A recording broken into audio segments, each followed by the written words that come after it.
Oke, kembali lagi kita ya ke kata-kata Mustafa. Ciao. Oke, hari ini saya akan bahas kembali tentang agnostik.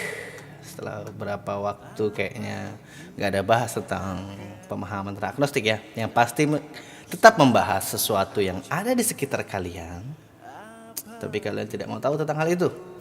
Ya, hari ini bahasannya seperti yang ada di judul, bisa dilihat sendiri.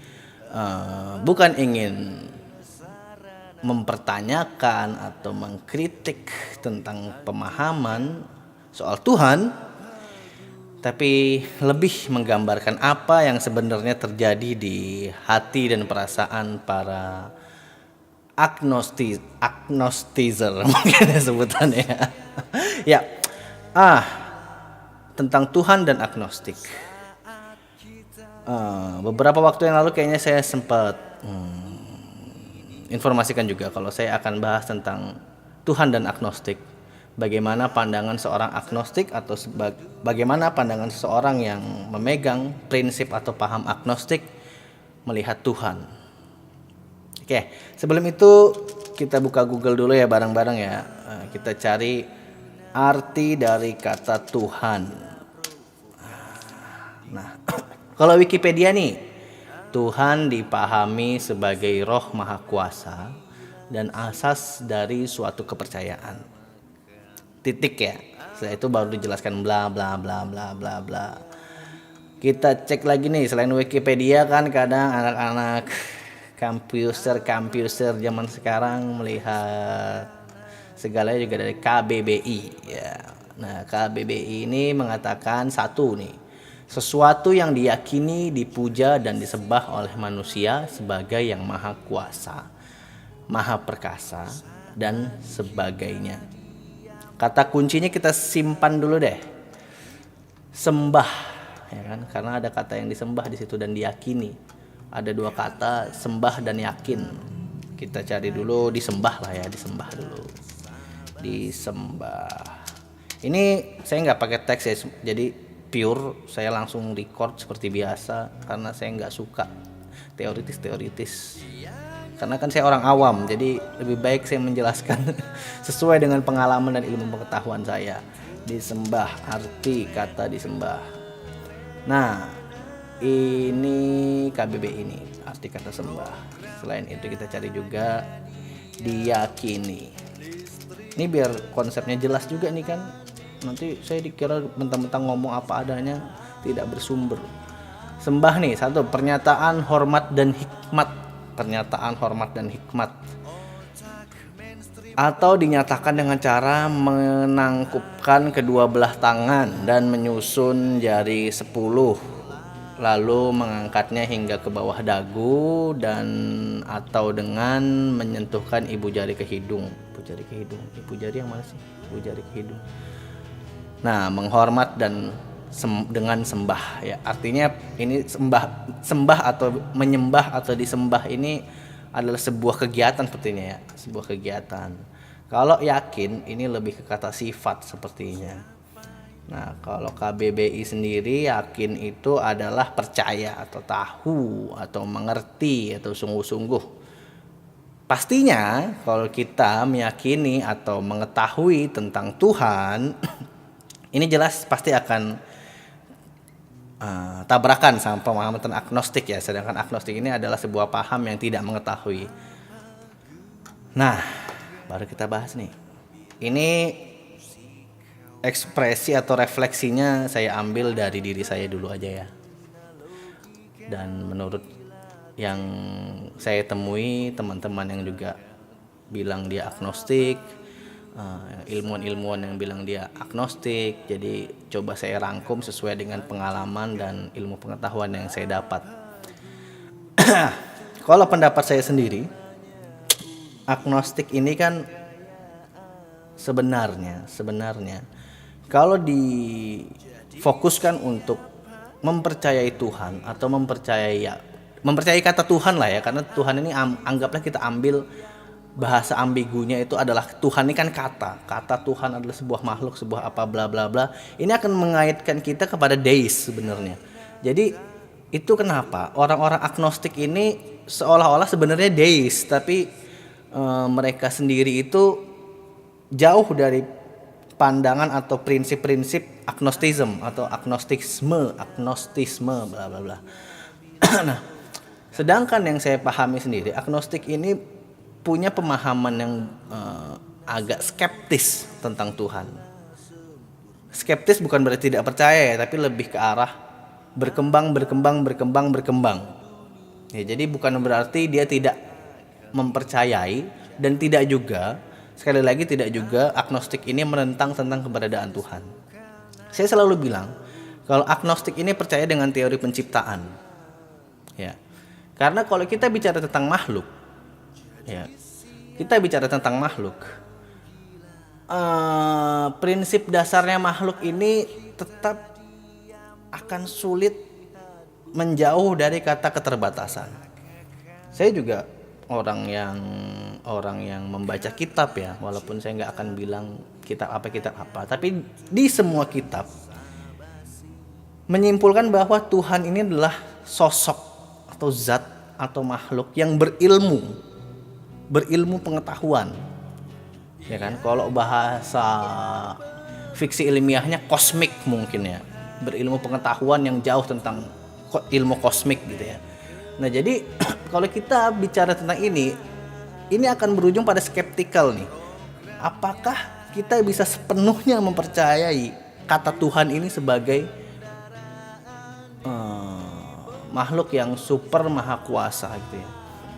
Karena kembali lagi akhirnya kalau kita mempercayai dan menyembah makhluk ini pasti punya batasannya sendiri, ya kan?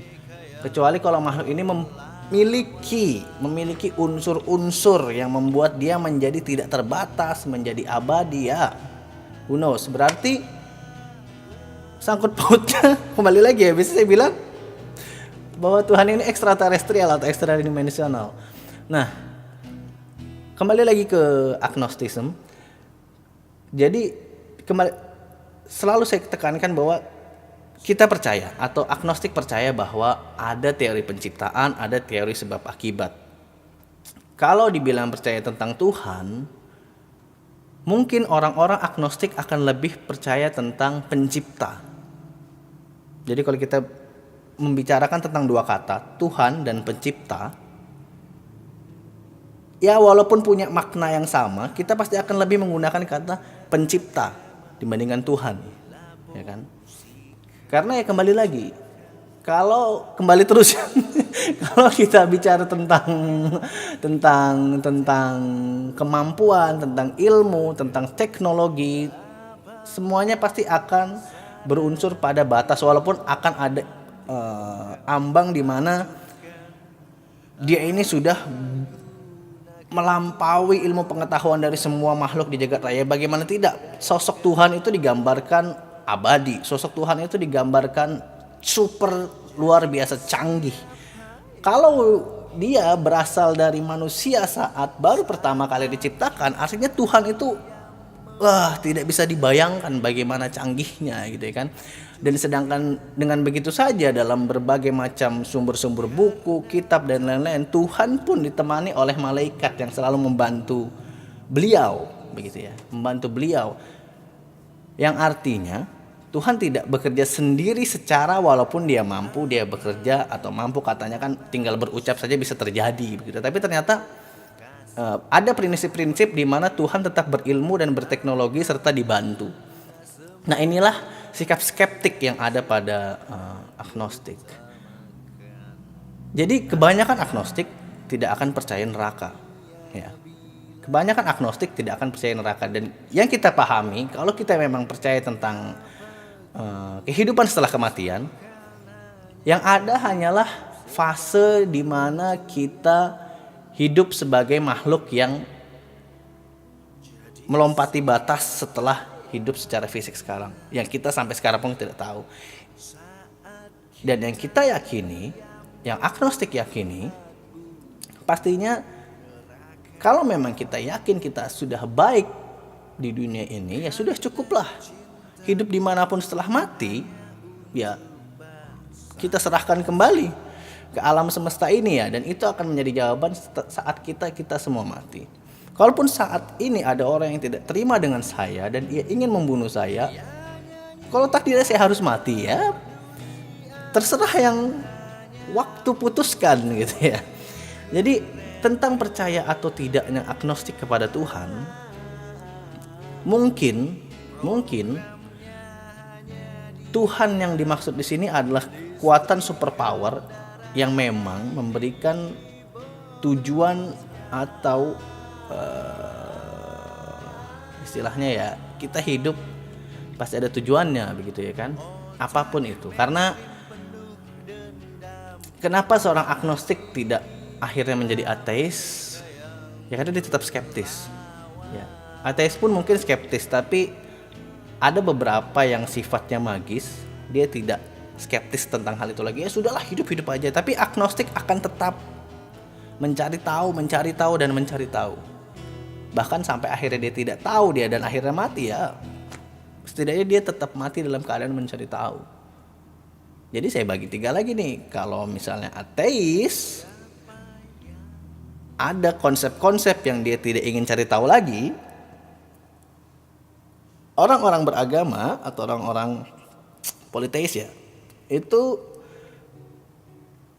menemukan jawaban dan meyakini itu, ya kan? Dia mengurangi rasa skeptisnya dan meyakini sebuah unsur yang ada di dalam kitabnya. Dan agnostik mencoba mencari tahu dan membatasi diri. Artinya saya tidak bilang agnostik berada di tengah-tengah ya, atau mengambil jalan tengah. Saya kemarin baru posting juga di media sosial saya, di Instagram saya memposting sebuah kutipan dari surah An-Nisa ayat 150-151, maaf kalau saya salah. Itu menjelaskan tentang bahwa orang yang mengambil jalan tengah adalah orang yang kafir sekafir-kafirnya gitu ya. Dia tetap melakukan yang orang kafir lakukan dan dia tetap melakukan apa yang agamanya lakukan. Jadi dia berada di tengah-tengah. Ini ya terserah, kalau kalian mau anggap agnostik itu kafir terserah. Tapi pada dasarnya agnostik pun pasti tidak akan menghapuskan atau menghilangkan atau meninggalkan agamanya secara utuh, karena itu sudah konsep seperti ya ras, mungkin ya ras dan budaya sudah tercantum dalam dirinya gitu kan. Seperti ya kalau di negara kita kan banyak budaya nih, banyak marga nih.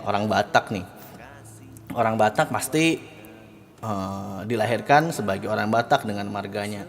Tapi mau dia mau menganggap dirinya Batak atau bukan gitu misalnya, pasti dia akan ya sudah, aku terlahir dengan keturunanku seperti ini ya harus kujalani. Begitu juga dengan orang agnostik.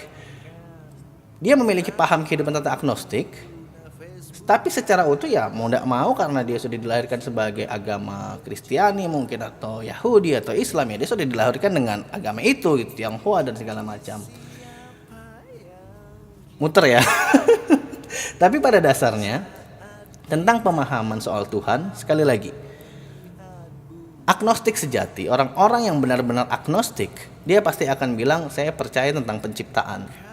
Saya mungkin percaya tentang pencipta.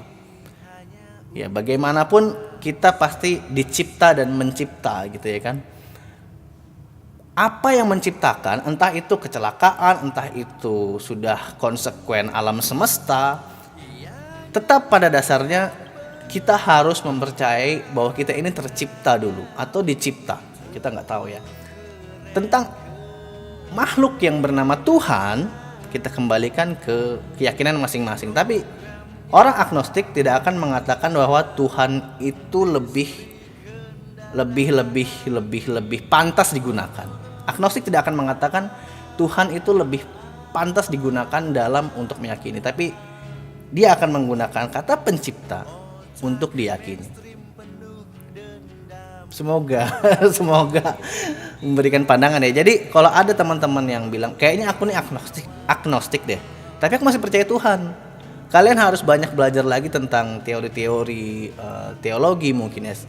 Jadi orang-orang yang tidak tahu agnostik pun mendapatkan pengetahuan yang cukup ya, dan tidak asal jeplak Oh iya nih, ada temanku nih agnostik nih, dia percaya Tuhan tapi nggak mau percaya agama. Nah, itu deis, bukan agnostik. Nah, kalau agnostik, sekali lagi, kepercayaan tentang Tuhan tidak digunakan. Tapi kepercayaan tentang pencipta, penciptaan, tercipta dan dicipta, kami sebagai agnostik mempercayai itu. Ciao. Apa guna agama bila polusi kau acuhkan? Apa guna logika bila teknologi membutakan? Apa guna sarana bila nanti engkau hancurkan? Apa guna ketuhanan hanya untuk gaya-gayaan?